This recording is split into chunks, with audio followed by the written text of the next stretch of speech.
Zdravo, Tung. Welcome to Dialogue Corner, a podcast hosted and produced by a group of young women from Belgrade and Prishtina, alumni of the OSCE Dialogue Academy.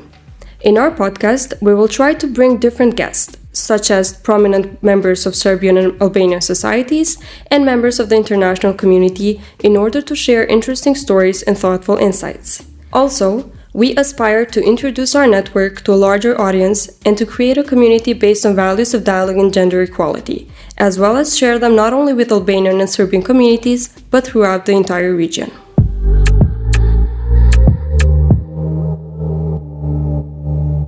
In our very first episode, we will talk about feminism in times of crisis with our guest Eurisa Rukovci.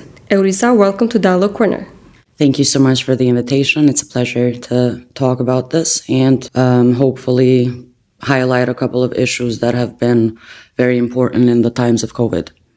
Since this is one of our very first episodes, could you please tell us a little bit about yourself for the listeners?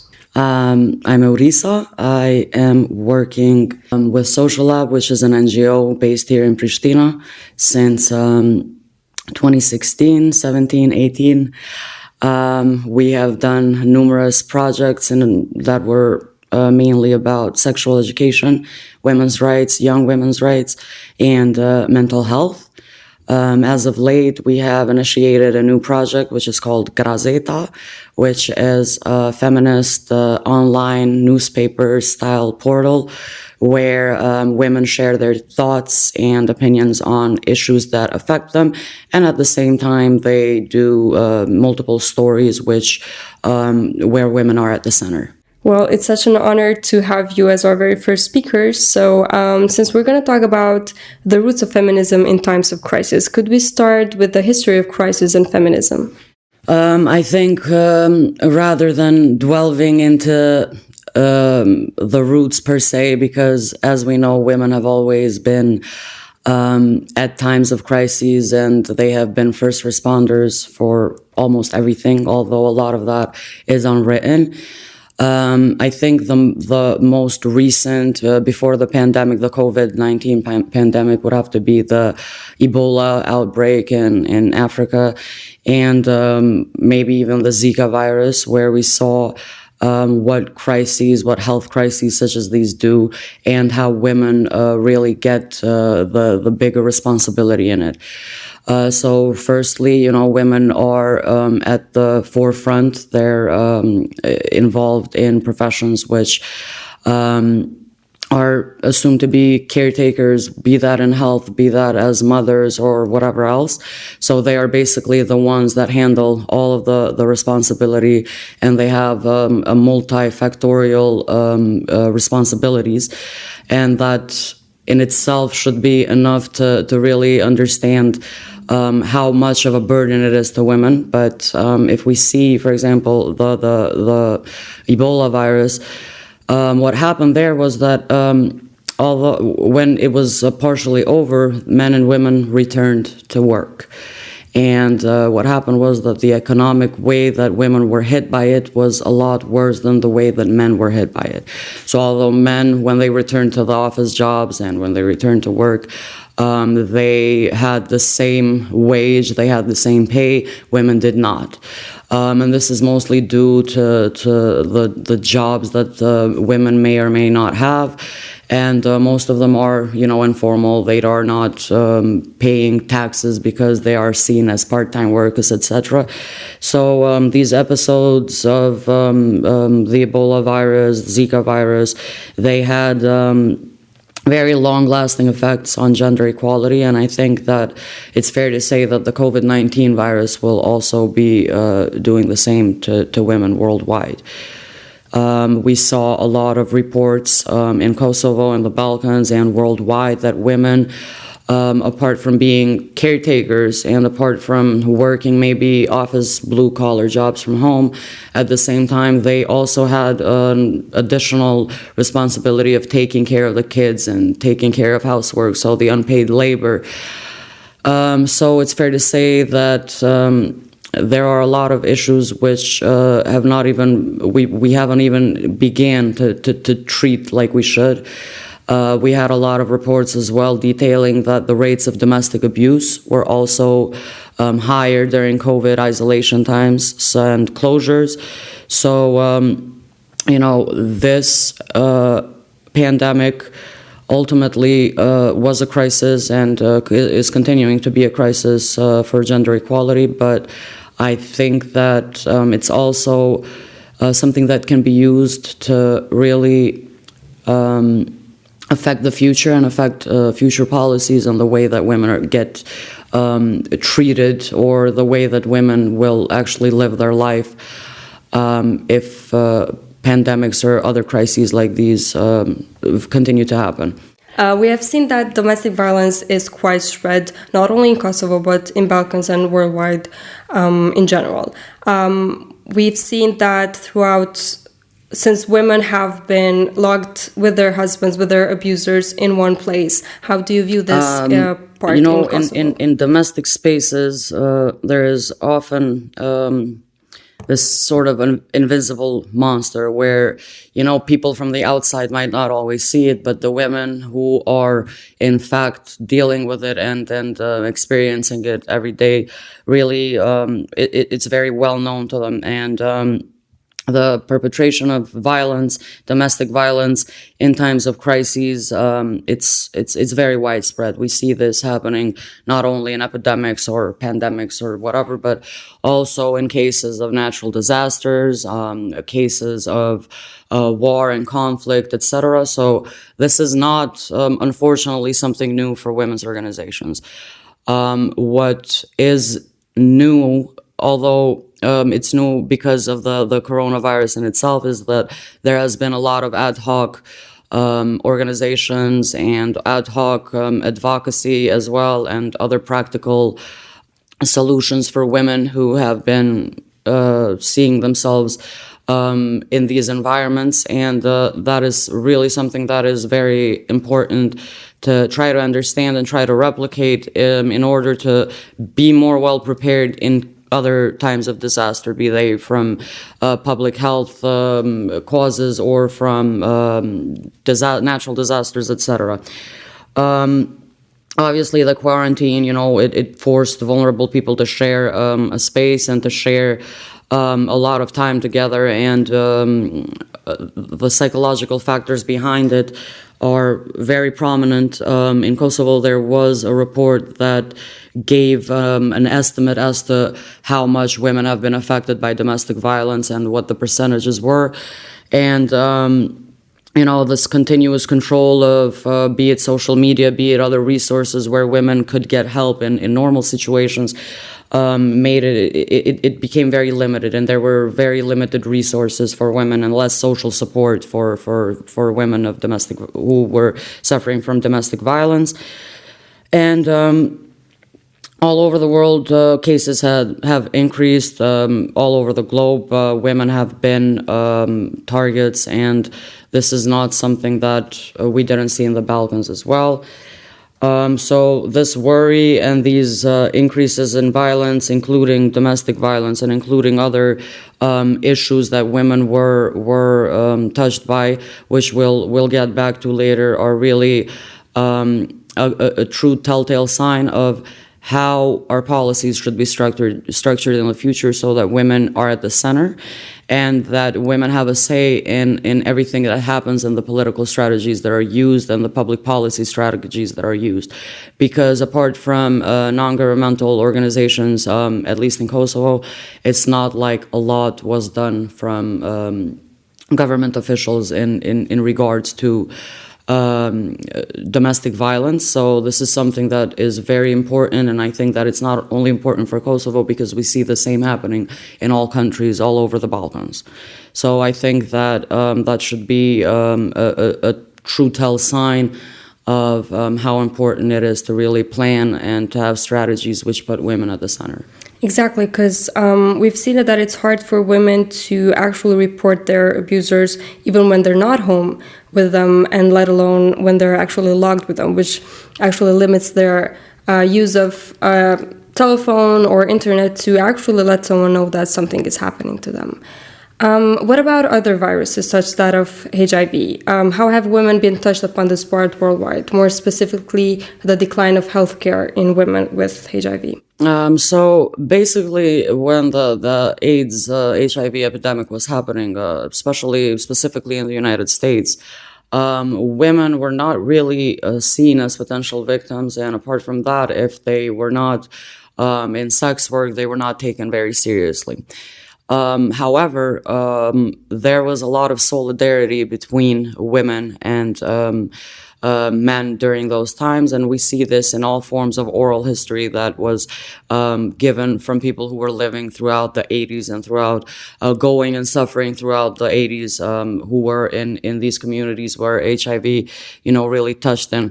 And what we see is that the solidarity that women gave was as simple as hugging people who were in majority homosexual men, hugging them and making sure that they were in close contact to them as to destigmatize the virus. So I think that this comes down to the socialization of women and how we are really raised and how we ultimately take on a role of destigmatizing a lot of things. And I think that we could also see this happening with the coronavirus, and how it was maybe shameful in the first couple of days, if we turn back time, to really be affected by it. And we saw that a lot of women nurses, women doctors were at the forefront lines fighting the virus and making sure that patients were being taken care of.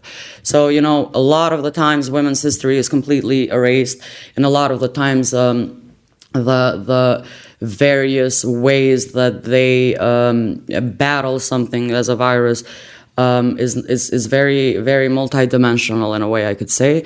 And I think that it's quite interesting to understand the perspectives and to understand these qualitative interviews with women who have been through epidemics in the past, and what they have done for the general population, I could say, because I'm a very firm believer of combating the bystander effect, and I think that we see this from studies as well, that a majority of people who really step up are women. So I think that it's very interesting, from a psychological perspective, but something that is also very well apparent, because we have a lot of women doctors in Kosovo, a lot of nurses in Kosovo, women nurses, who were risking their lives and who are risking their lives even still. And I think that it's a shame that their stories were not as highlighted upon, because these women, these people, they were doing their absolute best, in combating a virus and in combating the stigma. And at the same time, we are all aware of the multi responsibilities that women face. So I'm sure that there was a lot of there too.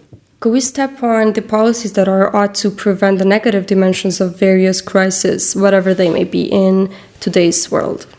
I like to say that when things are planned, for whatever reason, especially in policies which are statewide, countrywide, I think that policies that tend to have a woman at the center are better for everybody.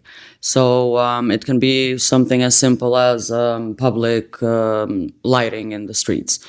When women are placed at the center, you know that there will be more lighting in the streets, there will be a bigger sense of security, and of course that won't just affect women, but it'll affect men and other genders as well. So I think it's very important that we understand that whenever women are at the center, policies seem to work better, and that's both when they are involved in the decision making and as well as when they are at the center of it. In terms of crises such as these, I think that it is very apparent that policies need to stretch out and to involve a couple of factors. First, I would like to say maybe it would be very important to understand the way that health services are in place. Because when health services are outstretched in crisis times, it's women that suffer. So it's women and girls really that suffer, because there are a lot of different women centralized services that lose funding or that are not at the center anymore. So be that sexual and reproductive health services or pre- and postnatal care, whatever they might be, we really need to understand how these are intertwined with the policies in place and help them to be at a position where they won't suffer because of a certain crisis, whatever it may be. We see these things happening in other crises as well, such as natural disasters, for example. Only lately have we been maybe showing interest and showing maybe work towards securing tampons and pads for women who might be in crisis situations. And I'm saying this worldwide. So it's things like these that need to be planned. Or, for example, when we think about domestic violence, like we talked about earlier, there need to be certain policies in place so that shelters and other services that are provided to potential victims, they have to be working at all times. They can't just literally be stopped like we saw. They were understaffed, they were underfunded. So we saw that a lot of these go-to resources for women, they were not available during the pandemic. And it's a shame because all it takes is a little planning and it takes a little coordination between systems in order to really step up and be there for women when women need it. Although we have seen the statistics that cases that have to do with domestic violence against women are at a rise. We're not sure if advocacy has been working and women are reporting them at a higher number, or have they really gone up. So in spite of this, there are still not enough, although we may have the legal basis for a lot of laws and a lot of things that protect women and protect survivors and protect potential victims. The implementation is still not quite there, and we can't expect the NGO sector to just pick up the slack. There need to be protective strategies in place. There need to be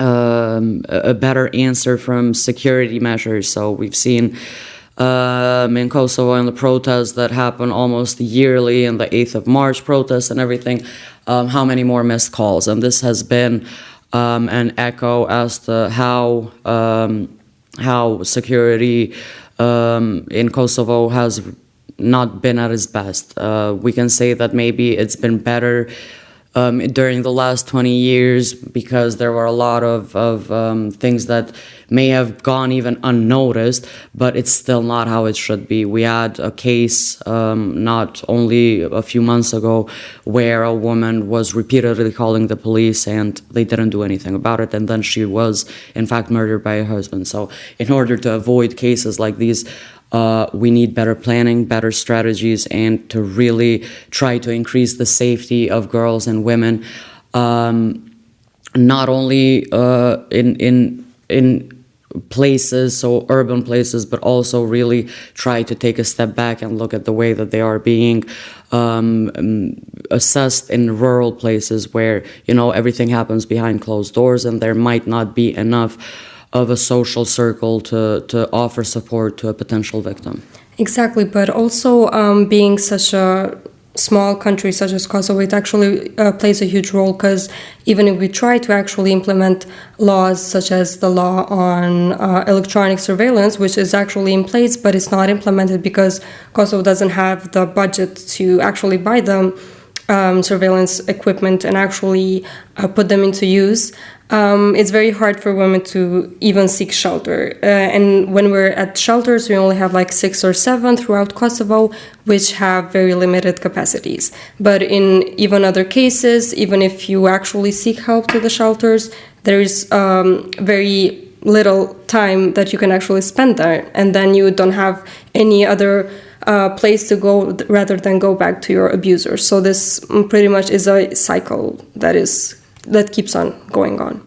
Definitely. I mean, it is a cycle at the end of the day, because women get re-victimized, be them at their households, be it from judicial systems, etc. We've all seen cases, and we've seen a lot of societal commenting on cases such as these, and without really getting down to the nitty-gritty of a patriarchal society and really challenging attitudes and challenging perceptions of how women are viewed, I don't think that we can achieve a very big substantial change. But of course, there are programs that can be implemented that, even though a society may have a patriarchal mindset, they are there and they can help the women, they can help the potential violence survivors, they can help people who feel threatened. And these are things that we should be doing, and there should be special budgets, and there should be special implementations of this, and just a higher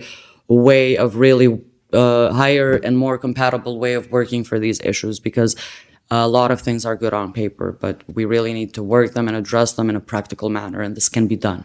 We've seen a lot of countries which have done this, and we've seen a lot of great examples where women from, let's say, the NGO sector work with the government to really make a change in women's lives. So I think that these are very easily implemented, and governments in general just need to listen to women more. They need to listen to activists more. They need to listen to survivors more, and really understand that they should be at the center of their policies, because, as I said before, these policies will benefit everybody.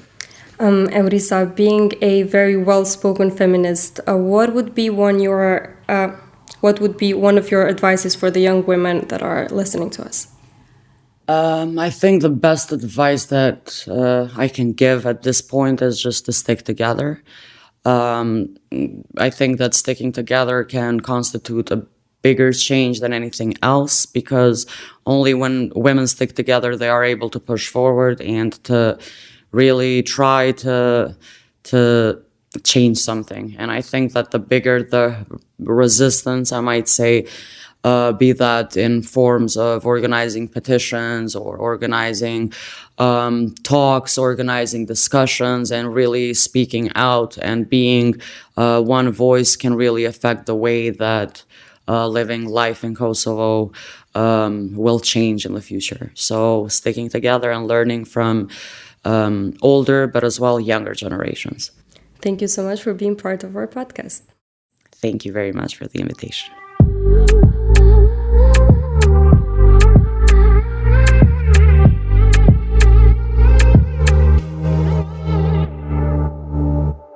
To help foster communication and promote our cultures, this particular section will be dedicated to the word of the day in Albanian and Serbian language, or how we call it, ne bashka ne bashk, which translates to not apart, us together.